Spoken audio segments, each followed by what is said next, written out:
Abdillah wa billah wa bi fadlillah wa bi syafa'ati Rasulillah Muhammad ibn Abdillah.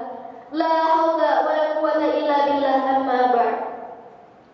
Faqad qala Allah Ta'ala fil Qur'anil Karim, a'udzu billahi minasy syaithanir rajim. Bismillahirrahmanirrahim. Wa la taqrabuz zina innahu kana fahishatan wa sa'a sabila. Shadaqallahul adzim. Al-ayat wa qala nabiyyu innama bu'itsu liutammima al-ahmad. Yang pertama-tama dan yang paling utama, marilah kita panjatkan puja dan puji syukur atas kehadirat Allah Subhanahu wa Ta'ala yang telah memberikan kita beribu-ribu nikmat, di antaranya nikmat iman, dan nikmat Islam sehat walafiat, sehingga kita bisa berkumpul di tempat yang insyaallah penuh barakah ini. Amin amin ya rabbal alamin. Salawat beserta salam semoga selalu tercurah limpahkan kepada junjungan alam, yakni Habibana wa Syafi'ina wa Maulana Muhammad sallallahu alaihi wasallam, yang telah membawa kita dari zaman kegelapan hingga zaman terang benderang seperti pada hari ini. Yang terhormat Dewan Juri Lomba PAI Fair 2025 yang adil dan bijaksana, dan serta sahabat Daiyah Lomba PAI Fair 2025 yang saya cintai dan yang saya banggakan. Dalam kesempatan yang penuh kebahagiaan ini, izinkan saya untuk menyampaikan sebuah pidato yang insyaallah bermanfaat untuk kita semua. Amin ya rabbal alamin. Hadirin yang dimuliakan Allah, pemandangan kenakalan di era modern ini sudah sering kali kita lihat. Bahkan pelakunya yang sudah menyimpang batas dan melebihi batas wajarnya, mereka tidak malu ketika mereka mengumbar tindakan mereka secara umum, baik di publik maupun media sosial. Remaja di era modern sekarang sudah kenal yang namanya pergaulan bebas, kebebasan semakin tanpa batas, bahkan mengarah ke perzinahan. Nauzubillahi min dzalik. Hadirin yang dimuliakan Allah, dalam Islam ada dua hal yang harus kita hindari. Yang pertama, apa itu saudara? Ikhtilat. Ikhtilat ialah suatu perbuatan yang di dalamnya antara perempuan dan laki-laki yang mengarah ke perzinahan. Apalagi di zaman sekarang yang sudah gampang karena adanya setan gepeng, pencet kanan mudah, pencet kiri mudah, mau cari pasangan yang bagaimana, yang kayak saya ada dan yang kayak Dewan Juri pun tentunya ada.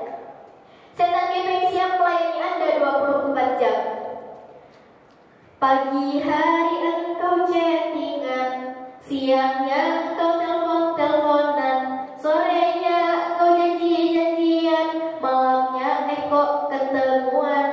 Lah, itu yang dinamakan ikhtilat saudara. Bahkan sekarang lidah tak pernah berucap, mata tak pernah memandang, tapi tangan selalu berucap dan selalu memandang di mana mas-mas culture berada. Betul apa betul? Benar apa benar?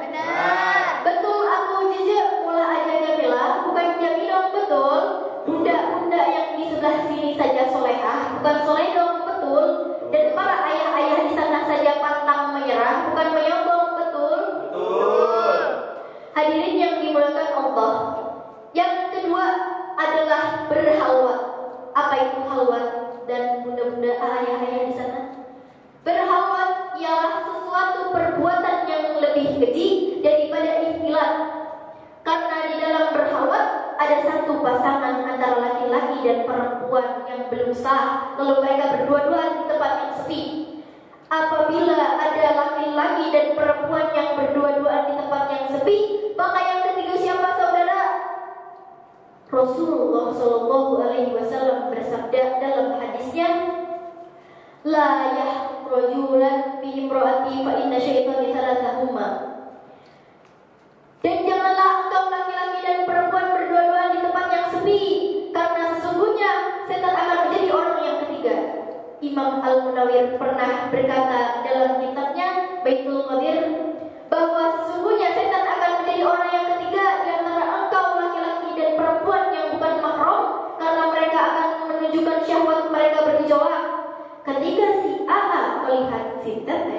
AA-nya bilang, wow, teteh kok cantik banget, tetehnya mantap banget, na'udzubillahimin. Tidak hanya itu, teteh-teteh dan AA, di zaman sekarang laki-laki dan bahkan perempuan lebih asik menyenangkan hidupnya di luar sana, lebih seru menghabiskan waktunya di luar sana.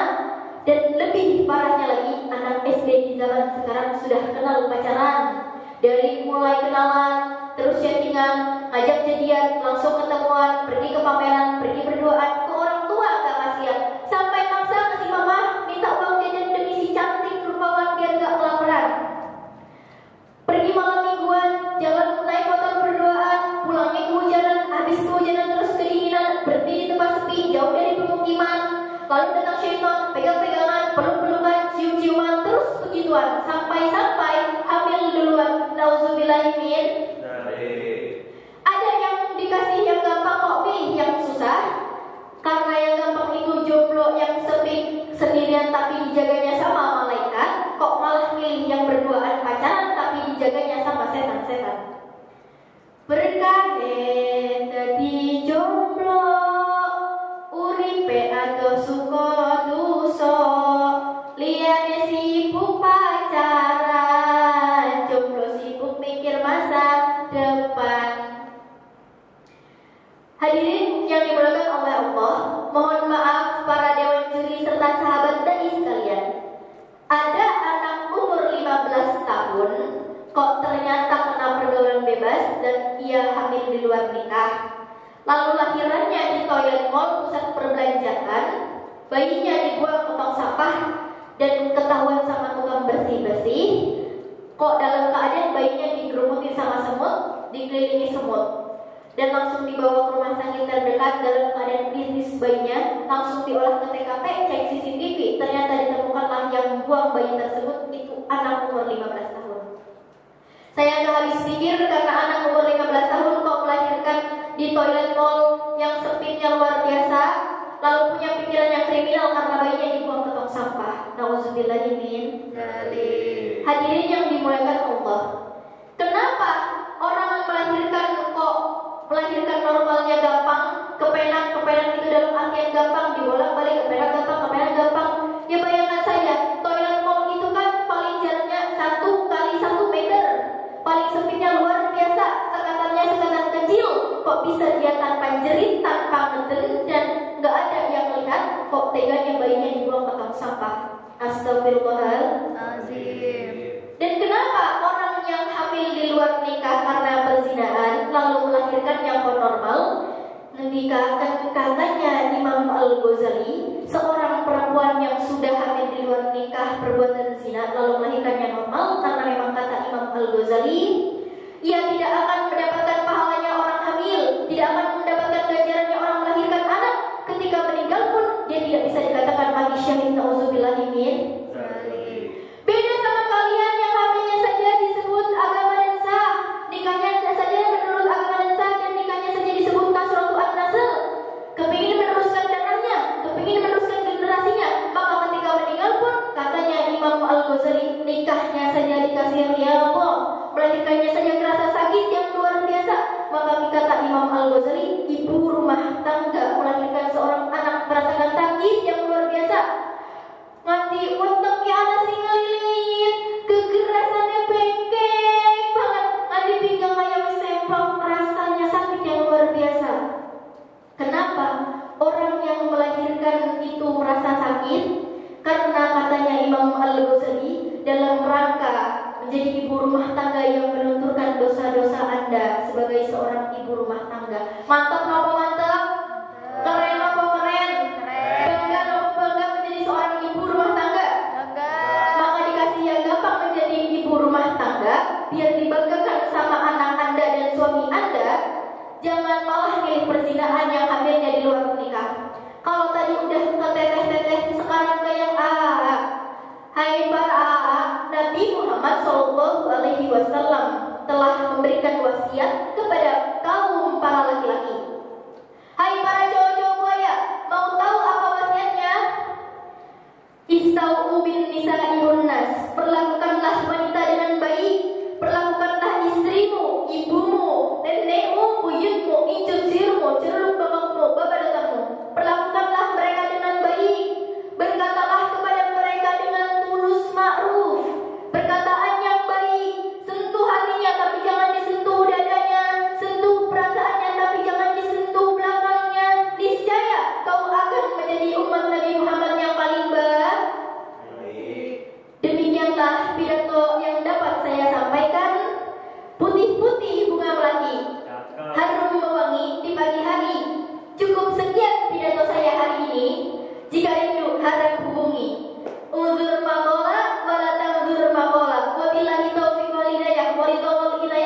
Wassalamualaikum